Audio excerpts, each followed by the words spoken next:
رزق میں برکت کے حوالے سے ایک وظیفہ علماء نے حدیث کی روشنی میں لکھا ہے، اور ایک صحابی رضی اللہ تعالیٰ عنہ نے جب اس پر عمل کیا تو فرماتے ہیں کہ بے مثال برکت رزق میں ہوئی ہے۔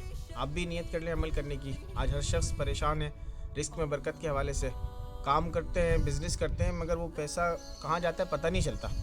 تو وہ وظیفہ علماء کرام نے بیان کیا۔ وہ وظیفہ کیا ہے؟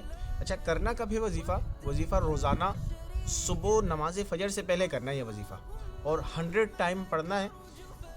یہ وظیفہ کرنے سے پہلے 10 مرتبہ، اور آفٹر یعنی اس کے وظیفے کے بعد 10 مرتبہ درود پاک بھی پڑھنا ہے، اور وظیفہ 100 ٹائم کرنا ہے۔ وظیفہ کیا ہے اسے توجہ کے ساتھ سنیے گا۔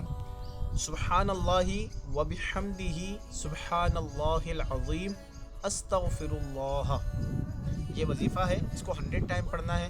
اس کے شروع میں بھی 10 مرتبہ درود پاک پڑھنا ہے، اور اس کے آخر میں بھی 10 مرتبہ درود پاک پڑھنا ہے، اور روزانہ نماز فجر سے پہلے کرنا ہے۔ آپ اسے اپنے پاس سیو بھی کر لیں اور نیت بھی کریں اس پر عمل کرنے کی۔ انشاءاللہ آپ دیکھیں گے کہ آپ کے مال میں ایسی برکت ہوگی کہ آپ کے گمان میں بھی نہیں ہوگی۔ اللہ پاک ہمارے علم میں، عمل میں، مال میں خیر و برکت عطا فرمائے، اور ہمیں احادیث پر عمل کرنے والا بنائے۔